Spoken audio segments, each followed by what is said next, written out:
Hello and welcome again to this another video by Economical. In this video, we are going to cover the concept of the aggregate demand curve, but in two approaches.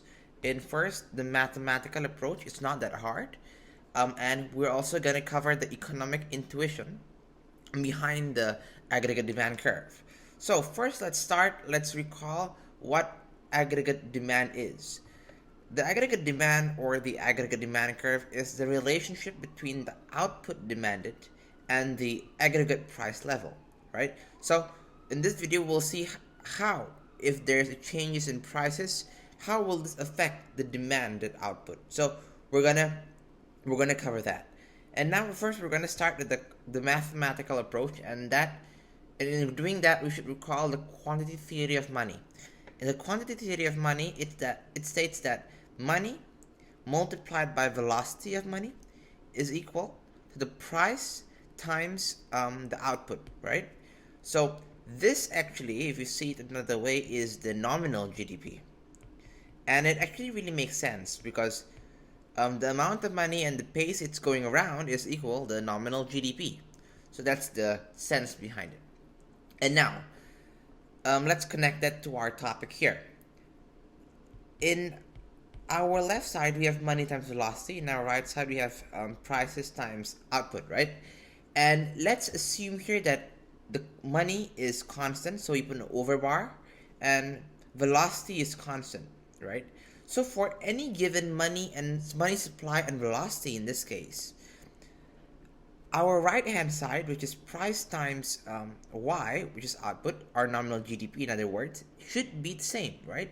Because our right hand side must be equal to our left hand side. That's just basic mathematical logic. So again, for any given money supply and for a given velocity, we should have a given amount of price times output, a given nominal GDP. So let's see. If we have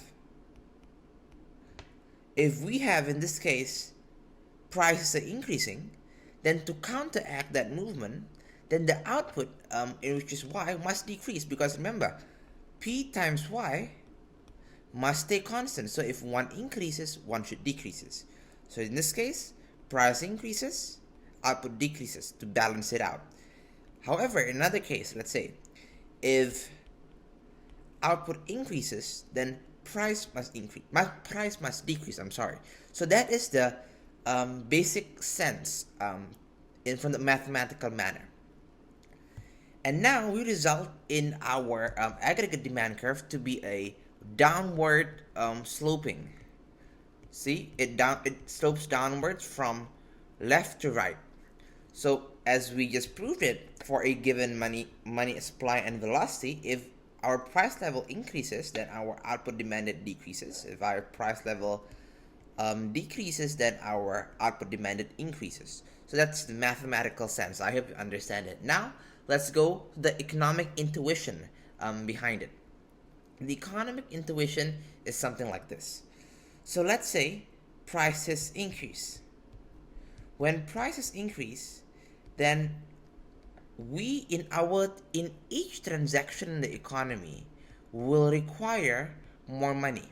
Let's say in this case, we are considering that our economy is the US, so our US is the domestic economy. So each transaction requires more dollars, right? As a result, the number of transactions will, of course, decrease. And I'm going to write this down. And because the number of transactions decrease, then the purchase quantity of goods and services, so quantity of goods and services, they will ostensibly fall. So that, and let's see that on how that relates to our graph. Let's say the price increases here, right? Price increases from P1 to P2. Each transaction requires more dollars. The number of transactions decrease, and as a result, the quantity of output, which is here, decreases from Y1 to Y2. So That is the economic approach. Now let's flip the scenario. Let's say if prices decrease. When prices decrease, then each transaction requires less dollars.